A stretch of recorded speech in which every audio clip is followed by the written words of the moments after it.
I don't even remember the exact moment I stopped seeing the road. I just remember the anger. It was one of those days where everything felt like it was aimed at me personally. A guy cut me off near the light, barely missing my front bumper. I leaned on the horn so hard it felt like it came from my chest instead of the steering wheel. He didn't even look back. That did it. I sped up, weaving through traffic, shouting things I don't even want to repeat now. My hands were tight on the wheel, knuckles pale, like if I let go for even a second, something inside me would snap completely. I remember chasing him more than driving. I remember thinking I had to teach him a lesson. Then everything went white. Not a clean white, more like shattered light. Metal screamed. Glass exploded. My body jerked forward and then back, like the car couldn't decide where to throw me. The world flipped sideways, and I felt weightless for a second before something heavy crushed down on my chest. After that, sound came in pieces. Sirens, but distant. People yelling, but underwater. My own breathing, uneven and wrong. I wasn't fully awake when they pulled me out. Or maybe I was, but my mind wasn't cooperating anymore.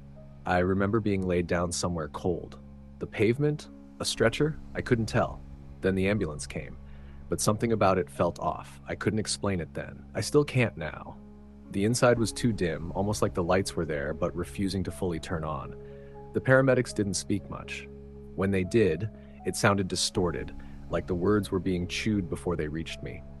I tried to ask questions, but my mouth barely worked. The ride was long, too long. At some point, I stopped feeling pain and started feeling distant, like I wasn't in my body anymore, just hovering a few inches above it, watching things happen that I couldn't influence. I remember hearing fragments. Stable, I think. Don't lose consciousness. Almost there. But none of it felt reassuring. When we finally arrived, I heard doors open, wheels roll, voices echoing in a hallway that sounded too empty for a hospital. They were moving me fast now, too fast. I tried to open my eyes more than once, but it felt like my eyelids didn't belong to me anymore. Heavy, unresponsive.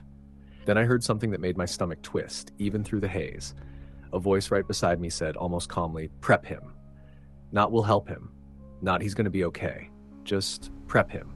I felt hands on me, lifting, adjusting, fastening, cold tools touching my skin. The room smelled sterile, but wrong, like cleanliness trying too hard to hide something underneath. I drifted again. Time didn't move normally after that. It came in jumps, bright light overhead, the sound of metal trays, a mask near my face, and then I opened my eyes. I wish I hadn't. The room was full of doctors, at least they looked like doctors. They wore scrubs, gloves, masks, but none of them had eyes. Not bandaged, not closed, just smooth, raw skin where eyes should have been, like something had erased them completely and left nothing behind but wet, healing flesh. Yet they moved with certainty, like they could still see everything perfectly. One of them leaned over me, tilting his head slightly as if examining something delicate. Another spoke, voice calm and practiced. "Hold him steady." I tried to move, but my body didn't respond the way I wanted. My limbs felt borrowed. My chest rose and fell too slowly, like it wasn't sure I was supposed to keep breathing. Stitches. I felt stitches being made. Not pain exactly. Something worse. Awareness without control. I wanted to scream, but no sound came out.